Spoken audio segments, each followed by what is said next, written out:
Karen, are you here instead of Tracey?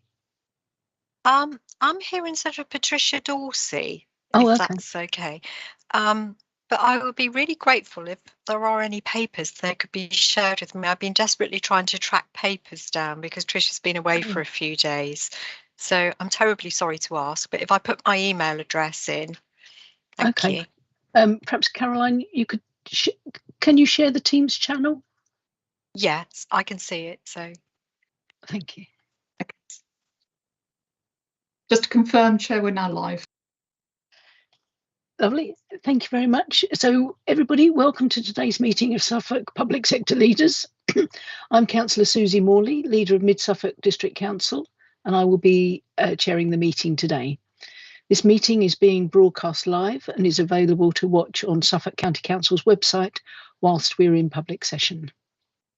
So I've received apologies from Tracey Bleakley. I'm not sure whether we've got Tricia with us or not. I'm representing Patricia. Oh, yes, sorry. Yes, Dorsey. Okay. Yes, thank you, Karen.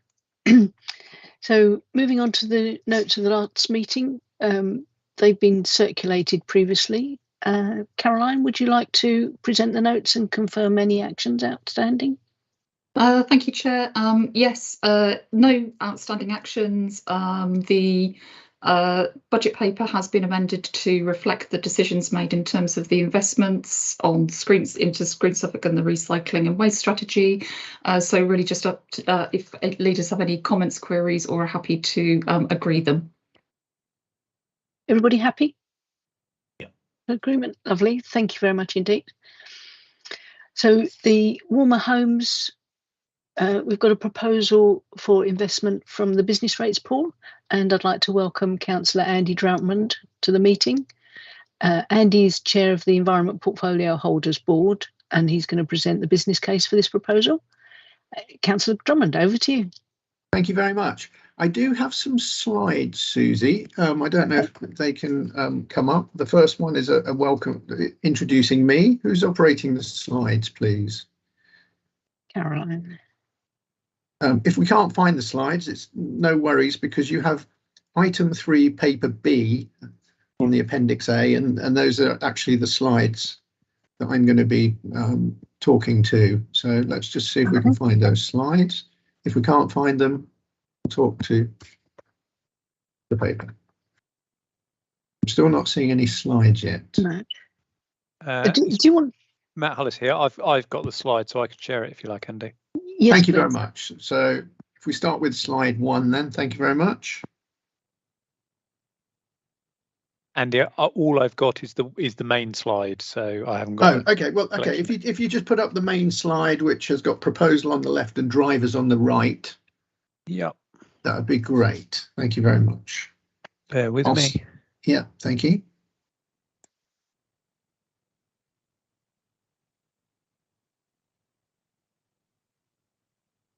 Perfect. Thank you. Everybody see that? Yeah.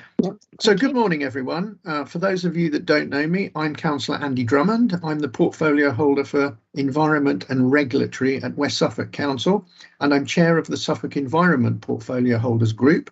That's the collective that guides the great work of the Suffolk Climate Change, Environment and Energy Board. You'll be expecting me to talk exclusively about activities relating to the environmental challenges we face in Suffolk, specifically those in line with the ambitious Suffolk Climate Emergency Plan. This was launched in 21 to guide residents, communities and businesses towards carbon neutrality by 2030 and remains a critical important body of work. However, today I'm pleased to be able to put another proposal to you that will address not just the climate emergency, but also connect it with the pressing concern of cost of living crisis. According to the list of 103 actions on the SCEP, let's call it, this includes ambitions to improve the efficiency of existing homes. In addition to this, the Suffolk Housing Board wants to ensure that everyone can live in a home that meets their needs, which must include being able to afford to heat it. So Suffolk must be able to offer further support to residents in fuel poverty through the cost of living crisis. So looking at the first, the left-hand side, the proposals, it's proposed that Suffolk expands the current limited staff resource to create up to an additional 7 posts as part of a dedicated fuel poverty retrofit delivery team. This will ensure that this will secure the maximum funding possible from existing sources, such as the government's Energy Company Obligation Scheme. This will help us expand the pipeline of work so that more of the most vulnerable households benefit from energy efficiency measures as quickly as possible and to the maximum effect. The team would contribute to developing a system-wide framework which efficiently draws down national funding from various sources to be targeted where it's most needed. The additional funding required is a total of 366,000 across 3 years, together with an underwrite of 390,000, which the project team will aim to secure as project delivery costs within successful bids. The project value of the energy efficient retro work completed throughout this project is 50 million, with potential for 4.77 million in annual energy savings for households after 3 years. We estimate that around 5,000 additional measures would be installed through the team's work. So looking at the drivers, in 2019, it was estimated that 14.5% of Suffolk's households, so in numbers that's 49,000 households, were in fuel poverty. This month, that figure is expected to double to 28% or 95,000 households. So the challenge across Suffolk is acute, with over 62,000 homes with energy performance certificates in the lower categories of E, F or G. And this sadly is greater than the English average. Although there are several reactive schemes tackling the impact of costs of living crisis in the county, such as the emergency payments, food banks, debt helplines, they are responding to the current need and not necessarily addressing the root cause. This proposal is proactive, targeting the root causes so that costs for households can be reduced and long-term through lower bills, warmer homes, better health, and of course reducing CO2 emissions in the process. So I'd like to thank Matthew Ling, Environment Strategic Manager at Suffolk County Council, who's joining us today, for putting together this timely proposal with consideration for both the cost of living crisis and the climate emergency, and who can answer any questions that you might have after my preamble. And I'd also welcome Matt Hullis, Head of Environment Strategy Team at Suffolk County Council, to also make a contribution. Thank you very much. Thank you. Any questions? Anybody want to put their hand up?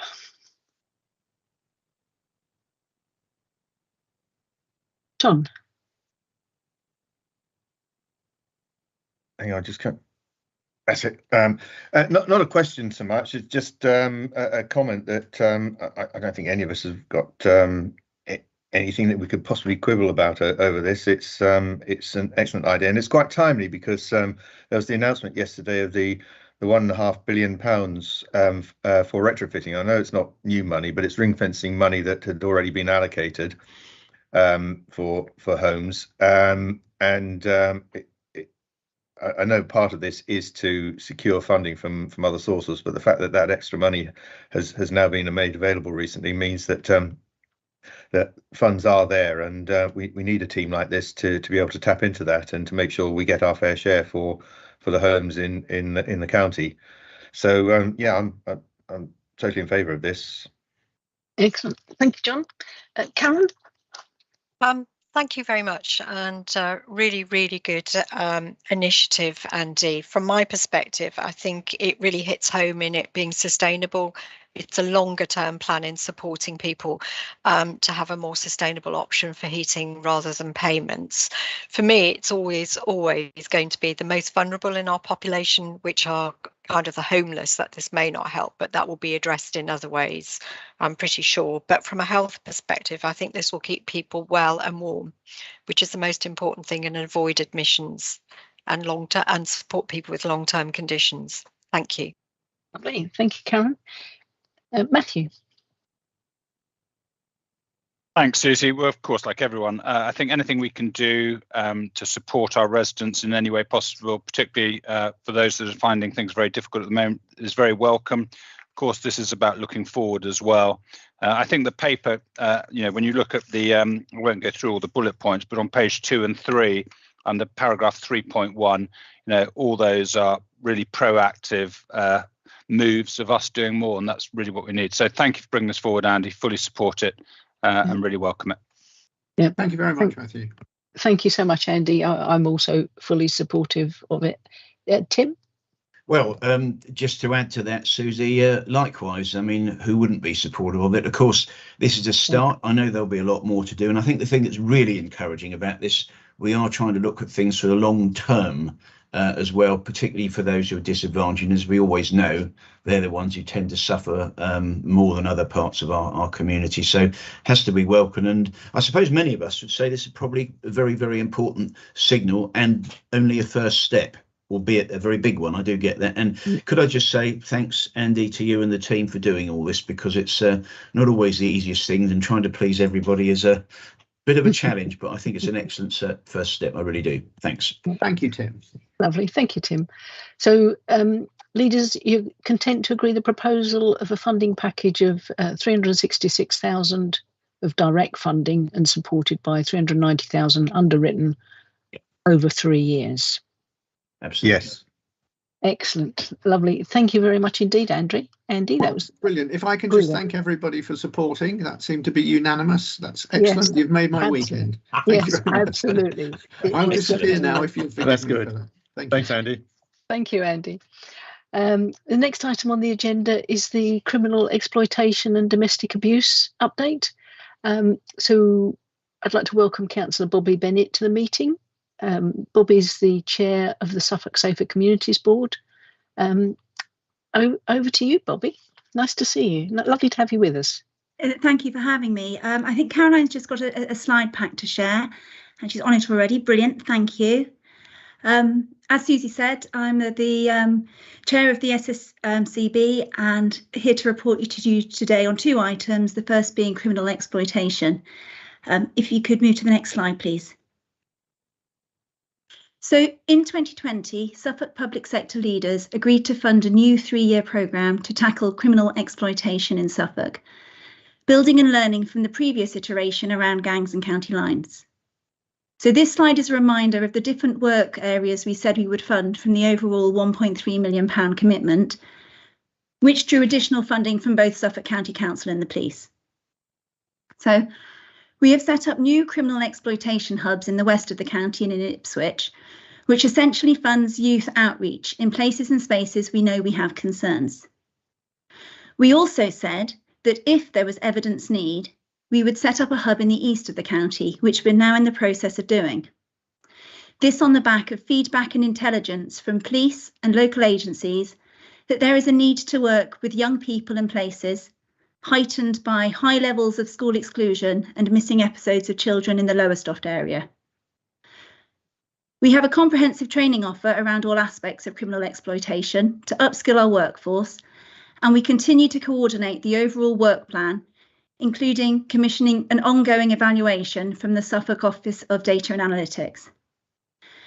And we have a full-time partnership officer in the Constabulary who works across the partnership to ensure information sharing is robust and timely. Next slide, please. So today I want to update you specifically. on the findings from the Year 1 evaluation and progress to date on behalf of the Safer Stronger Communities Board, who have accountability and oversight for the programme. So through SODA, which you will all be familiar with, we have planned an evaluation after Year 1, which is where we are at now, and thereafter every 6 months. So we have a continual and emerging picture over the lifetime of the programme. We will take both a quantitative and a qualitative approach to review what has been done, how well, and most importantly, the outcomes. Where possible, we will also undertake a cost-benefit analysis as it's always important to know how much Suffolk public sector leaders has saved the system, which we hope to have more detail on in the next update. Next slide, please. Thank you. So the Year 1 evaluation was presented to the Safer Stronger Communities Board in July, and overwhelmingly it was positive to the point we had to dig very deep to find areas for improvement. This slide gives a high-level overview of some of the achievements, but to hone in on some I think you might be interested in. 20 county lines have been removed from Suffolk since the start of the work programme through robust enforcement, arrests, warrants and drug seizures. Nearly 1,500 practitioners from across the Suffolk system have benefited from training, and as a result of feedback, bespoke sessions have been held to upskill where there have been identified gaps in knowledge and practice. We've developed a well-respected expertise in the field of criminal exploitation that has led to change and innovation, such as the multi-agency criminal exploitation panel, which brings together key partner agencies to disrupt activities and safeguard people we are concerned about. And information sharing is improved, and district and borough councils are now in this space, enabling them to play their part. Next slide, please. As we did for the evaluation of gangs and county lines programme, there we go, thank you. We thought it would be of interest to understand what the £1.3 million funding from Suffolk public sector leaders has enabled us to lever in from elsewhere. We now have additional resources given to community safety partnerships to help tackle issues on a local level. We've joined forces with Norfolk to bid for one of the last rounds of European funds to work with targeted cohorts vulnerable to criminal exploitation. Suffolk County Council Cabinet funded a new youth focus project which aims to capacity build in the voluntary sector and ultimately help provide safe places and activity by way of diversion. Suffolk Youth Justice secured funding to be part of a regional Pathfinder project where we could learn, share and innovate with neighbouring counties. And Suffolk County Council Children and Young People Safeguarding have developed a new multi-agency criminal exploitation panel, MACE, which operates across Suffolk, aimed at identifying those most at risk and taking a multi-agency response to safeguard, support and disrupt activity. So in total, this has levered in an additional £1.6 million. Next slide, please. So next steps. The evaluation will continue to evolve in the coming months, and to give us a clearer picture on some of the cost-benefit analysis, which will be achieved by interviewing more people involved or benefiting from the programme and matching and analysing linked data sets. We will continue to report back to the Safer Stronger Communities Board on progress, barriers and successes, and as planned, we'll continue to keep Suffolk public sector leaders updated as we are doing today. There is a planned press release to celebrate our success working as a partnership, but to also help get the message out there that any form of drug dealing, gangs, county lines and criminal exploitation will not be tolerated in Suffolk. Thank you. Thank you, Bobby. Absolutely fantastic steps. To hear that extra amount of money that you've levered in as a result of us priming the pot is fantastic achievement. Tim, over to you.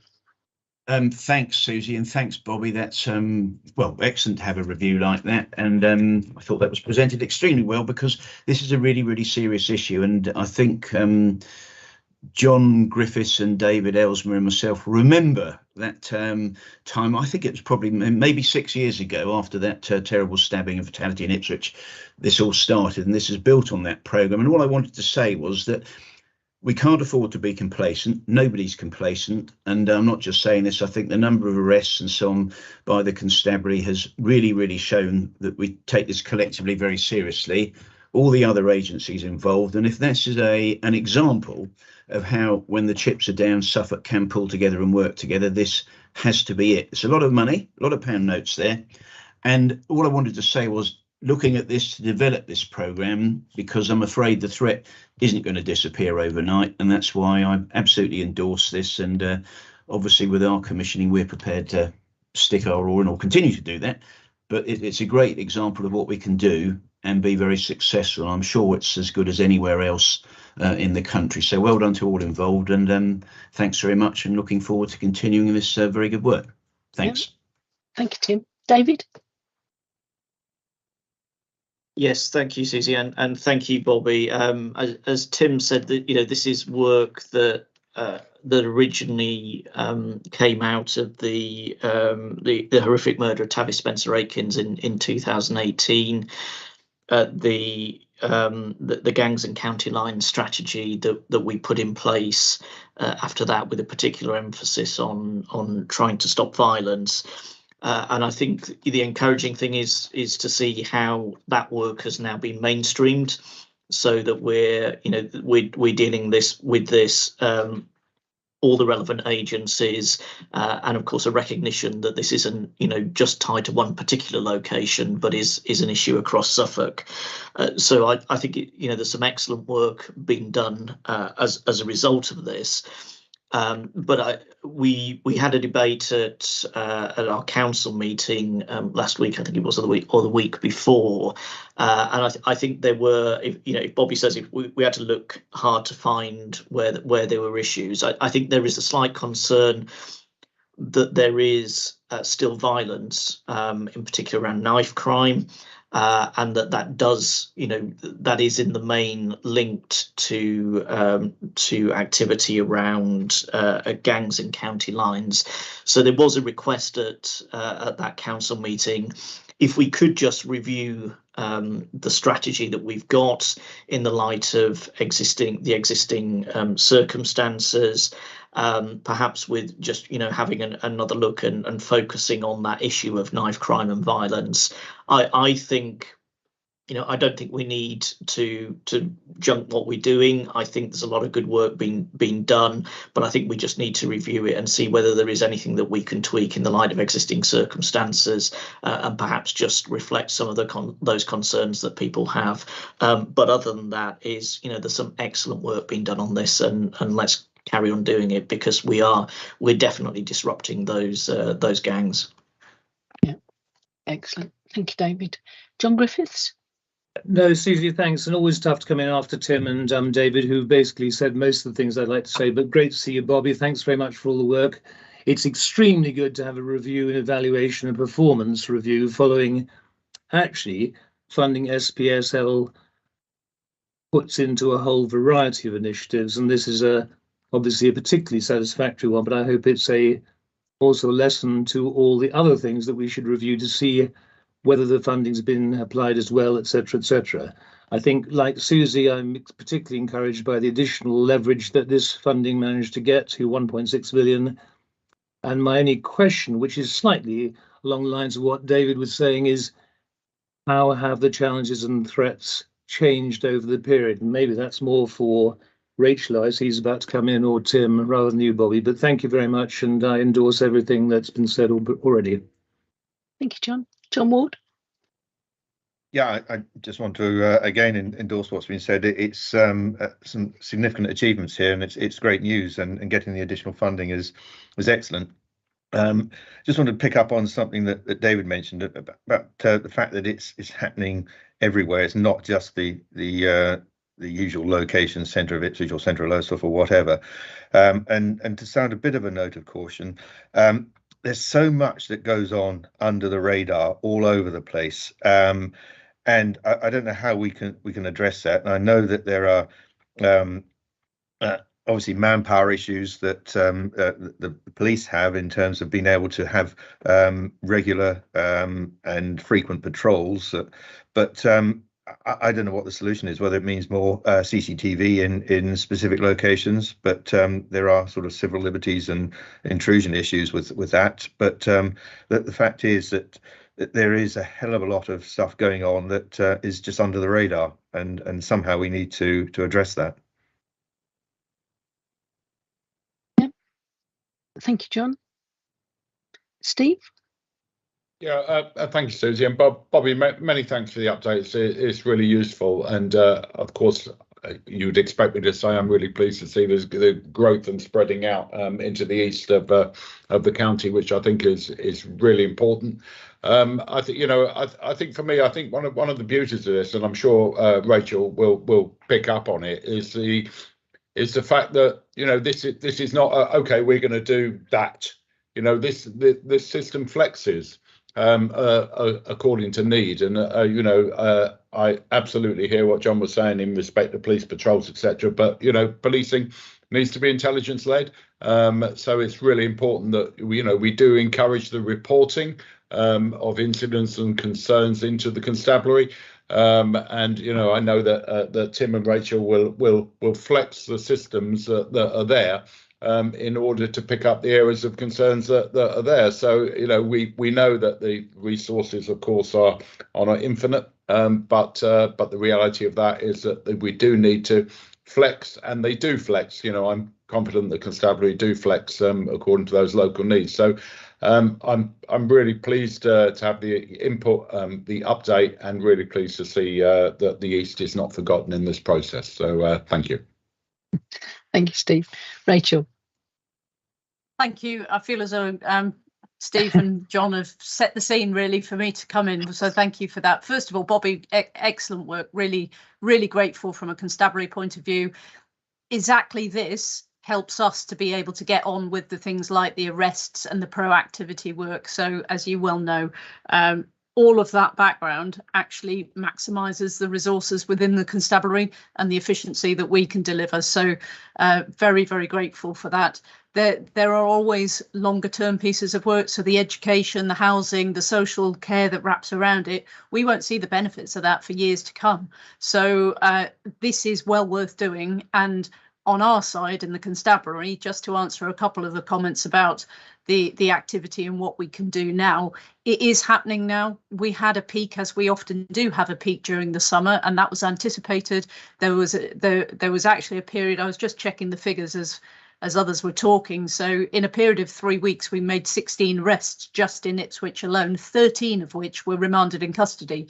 So you need actually quite a lot of evidence nowadays in order to remand in custody. And that is a really, really high success rate.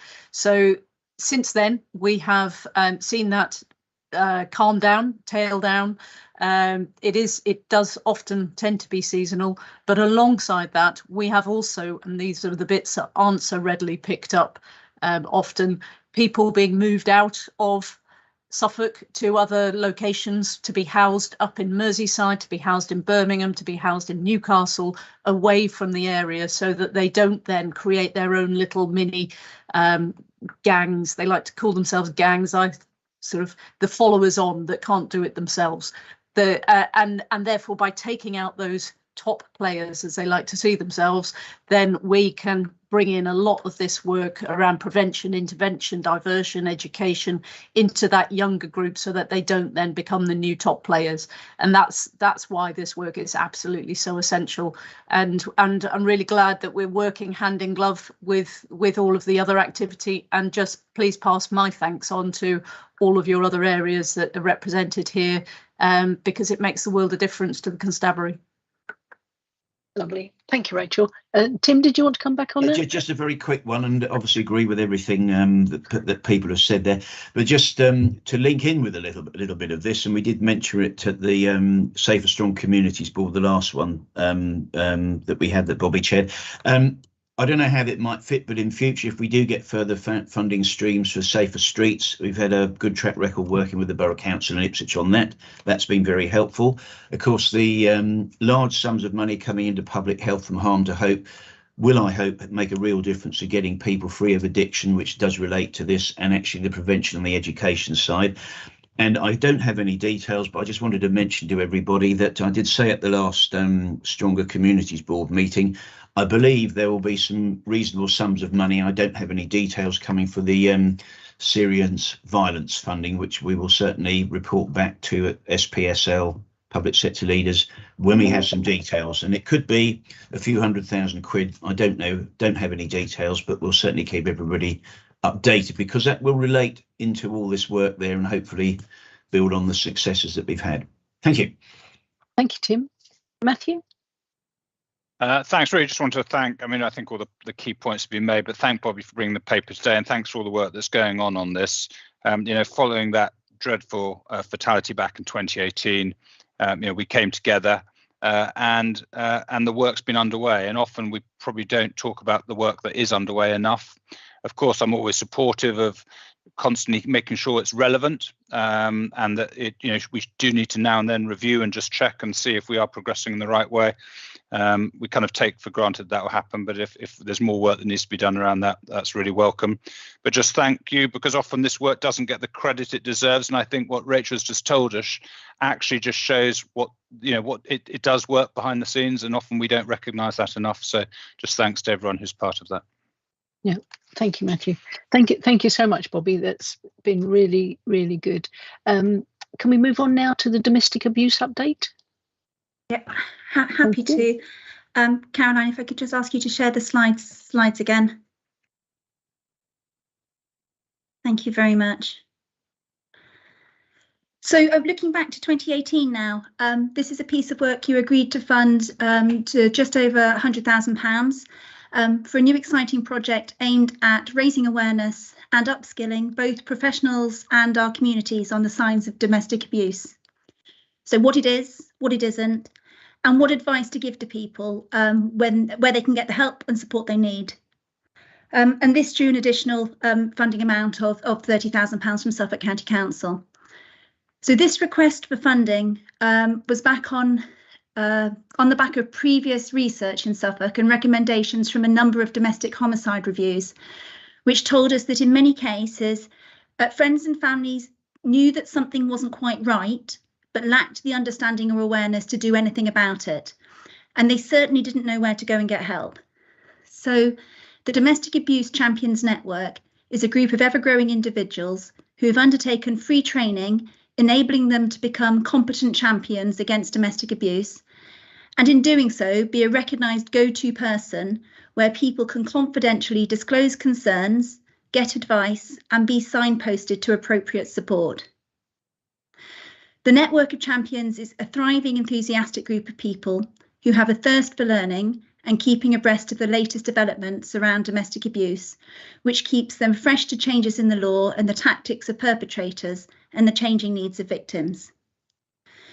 So this slide shows the key milestones, and we've been on quite a journey since the project started in February 2019. So from developing the content of the training from scratch, and to moving everything online during COVID, and more recently, refreshing how and what to deliver to make it more accessible. So not surprisingly, this is one of the projects that benefited from moving away from face-to-face training, which eliminated the cost of room hire and travel, and gave us the ability to offer shorter bite-sized sessions that fit with busy diaries. If I could have the next slide, please. So this slide sets out some of the numbers and high-level achievements of the project to date, which include the training of 870 domestic abuse champions. And without wishing to give any spoilers, I'm aware that that number might be creeping over the 1,000 mark quite soon. 113 solid days of training, in addition to a whole host of bespoke sessions where we've given input at GP shutdown days, team meetings, and the co-creation of a bespoke training package for the East of England Ambulance Service. So they are often first on scene or get called out to incidents where domestic abuse is either overtly or covertly at play. So these figures are really impressive in their own right, but what sits behind this is the cascade and reach of all those champions who go on to pass their knowledge, or just a small snippet of information, to colleagues, friends, or family, which means we can continually build on this critical mass of consistent information to keep people safe, exit abusive relationships, and get the support they need. There's an open offer to all in the Suffolk system to book on the Domestic Abuse Champions training, and we are currently making headway into the voluntary and community sector and into businesses as our next step. Next slide, please. So free training is great, but what really matters is the outcomes and what has improved as a result, what people are doing differently, and what's the support victims of domestic abuse in our organisations and our communities. So nearly everyone who has been trained has gone on to use the knowledge and skills from their training. Over 80% have changed their practice, and all nearly went on to share that knowledge with friends and family. Next slide, please. This slide goes into a bit more depth and shows the actions people have taken as a result of the training, including signposting to support, actually making a referral, and completing safety planning, which is critical to ensure the safe exit from a domestic abuse situation. Next slide, please. As with many of our community safety priorities, we always, where possible, evaluate our approach and are always keen to understand how well projects are going and to learn from them so we can continually adapt and improve. In 2020, we commissioned the University of Suffolk to evaluate the Domestic Abuse Champions project, which reaffirmed the excellent reach and changes in practice as a result of the project, but also the financial benefits in preventative terms of ensuring people have the right support at the right time, avoiding costly health and criminal justice interventions. And last slide, please. So as a result of the evaluation, the pandemic changing the way we work, and the feedback from participants, we've developed a refreshed training package that has introduced a number of new topics that people have said they were interested to find out more about. We've introduced shorter modules and also pre-recorded sessions that better suit the needs of busy practitioners. And we continue to host a range of resources on an online platform, so people can access new and emerging information in their own time. I'm really pleased to say that Suffolk County Council Public Health and Communities have agreed to mainstream this activity when the Suffolk Public Sector Leaders funding ends next year, and hope to grow and improve the project as we move into the future. This is an excellent example of how system-wide partnership working has developed a new idea, tested it, evaluated it, adapted it as a result, and then finally mainstreamed it into business as usual. Thank you. And thank you, Caroline, for managing the slides. Thank you very much, Bobby. John. Yeah, again, thank you very much, Bobby, and it's very interesting. And obviously the training initiatives, progress, etc., throughout Suffolk is going extremely well. Probably a bit of a naive question, but as you were saying, outcomes are the important thing. I just want a sort of general view from possibly, again, Rachel, who's got her hand up, and Tim, about domestic abuse generally, because this is obviously an extremely good initiative to help combat that. But on the whole, would you say that domestic abuse is on the rise or falling? Impossible question, possibly, but be quite interested to know generally within the context of a superb initiative that's going terribly well on the training side. Rachel, Suzie, do you want to come in on that one? I was going to say, I'll save my question, which is something different, but just to set the context, I think it's a really good question from John. Of course, it is an impossible question to answer because we don't know. One of the biggest issues is that it's estimated a domestic abuse victim will suffer somewhere in the region of very subjectively 40 different incidents before they come and report it to the police. So there are a lot of people out there using that as a guideline. There are a lot of people out there who are victims that we just don't hear from. It's exactly this work that fills in part of that gap to create a network of people that can be trusted and that can be alert, so that we get access to some of those victims before they reach the 40 mark or so. So is it on the rise? It is certainly a significant area of police business. And again, as a very rough estimate that I wouldn't want to be quoted in any media, but about a third of constabulary work in Suffolk is domestic abuse related. And that's of our total workload. Thank you. I know it's an impossible question, but helpful. Thank you. Thank you.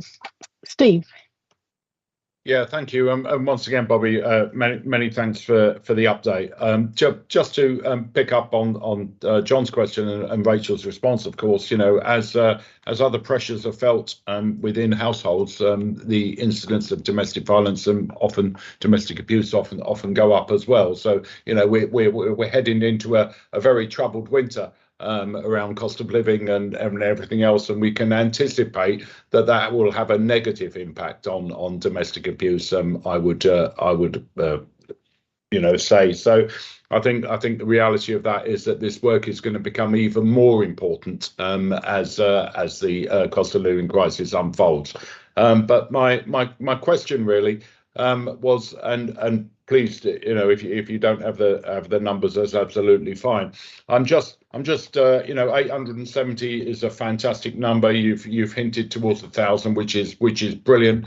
I just would want to know whether there were any gaps within Suffolk where actually we would really like some more champions in this particular patch or this particular area. I say I don't need a breakdown of where they all are and where they sit, but the offer really is certainly from me in the East, and I'm sure it'll be echoed by the other leaders, that if there was a need to raise awareness in a particular, I think some of our more rural communities where this can often remain very hidden, if there was a need to promote that, the access to the training, to pick up some more champions in particular areas. Here in the East, we've got our community partnerships, which are very active in local communities, and this could be something that we could promote through that. But it'd be nice to know if there is a requirement for a more targeted push in any particular geographical area.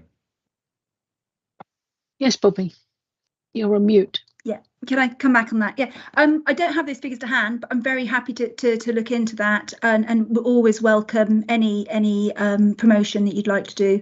As you say, we're beginning to move into the voluntary and community sector, into businesses as well, and the offer is there to anyone in the Suffolk system. So I will make sure that we get some stuff sent over to you. Brilliant. Sounds Thank like you. something for all member briefings across the board. Thank you. Thank you, Steve. Tim? Yeah, thanks, Suzie. Well, excellent piece of work, a very, very good first step.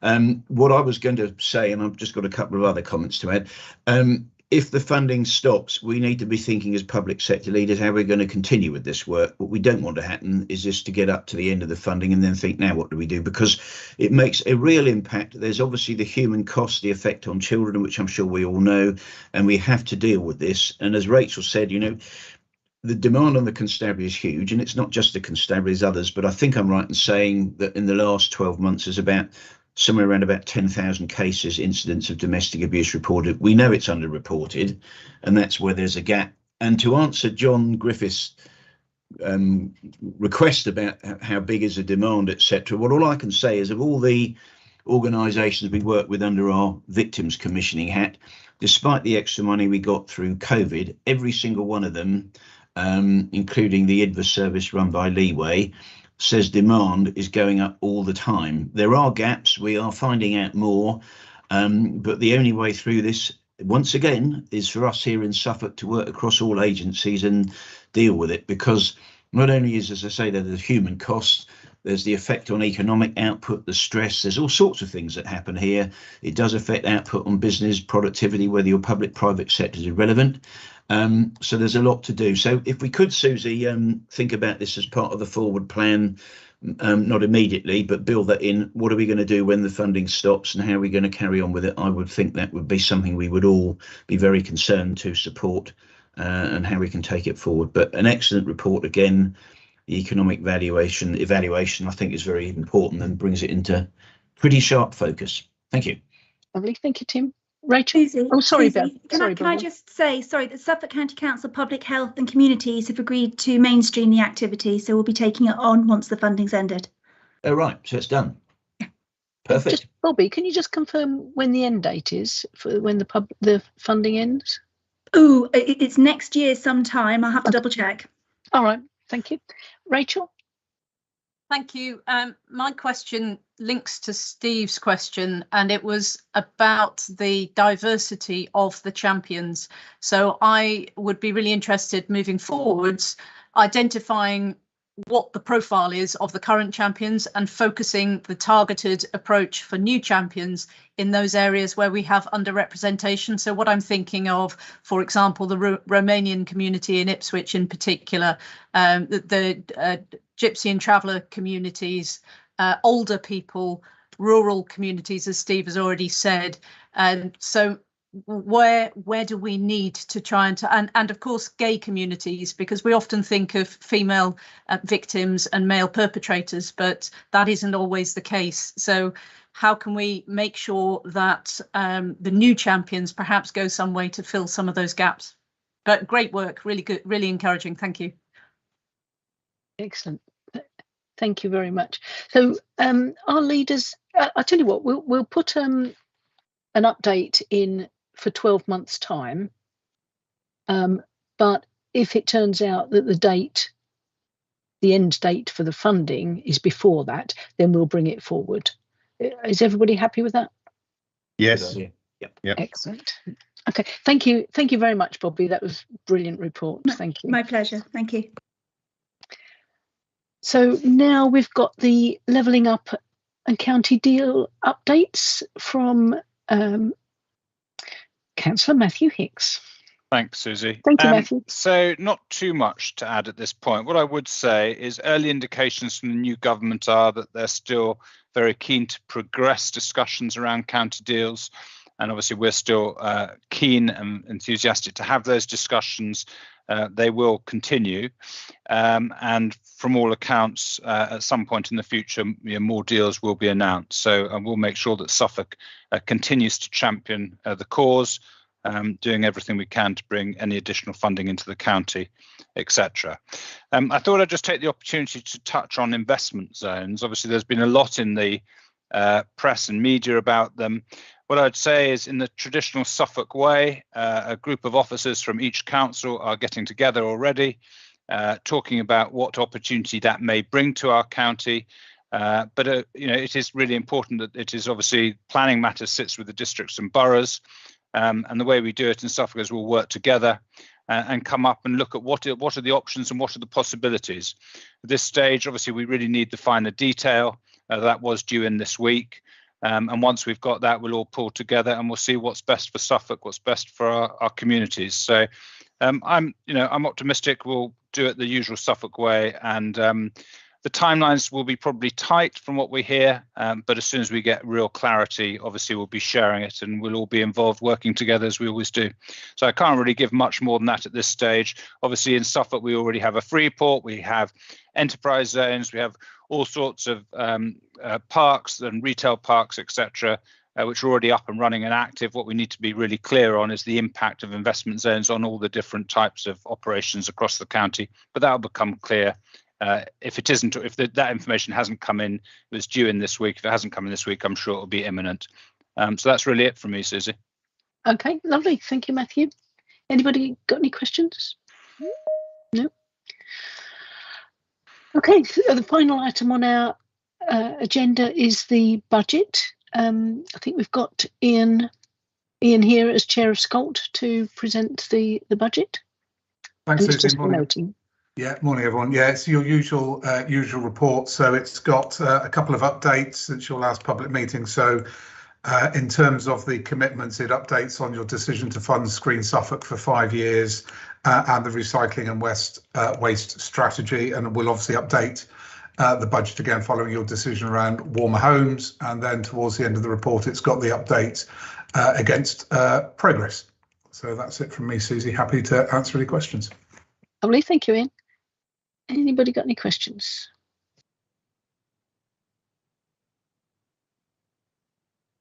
No. No. Well, self-explanatory. It's all you got off lightly there, Ian. Yeah. Okay, so that's the end of the meeting. Our next meeting is on the 25th of November, and this will be an in-person meeting and will be held in Endeavour House. I hope that's everybody's happy with that. Yeah. So the time is 11:20. Suzie, John's got his hand up.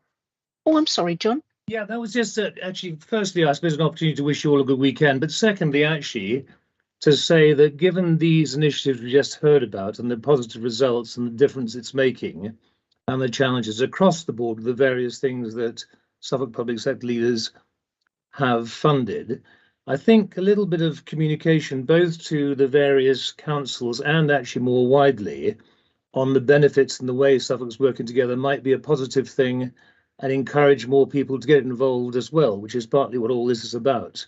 So, I mean, it's a literal bit on the publicity, the reporting back beyond the all of us, because I think we've all learnt things, seen things, good progress, etc., etc. And it might be worthwhile actually letting other people more broadly know more about it, because I think it's a very positive thing for Suffolk and the whole area, actually, and the police and the health service. Saying that because Ed's just suddenly turned up, but I think it's a good news story, and actually we probably need a few good news stories right at the moment. Yes, I think we'd all agree with that. Yeah. yes. But that's just my way of saying thank you very much, and you well done on keeping the meeting so short, and have a great weekend. Thank you very much, John. Yeah, have a good I think weekend, we all echo everybody. that. Yeah. Bye bye for now, everybody. Okay, Bye. thanks very much, everybody. Thanks, everyone. Bye. Thanks, Suzie.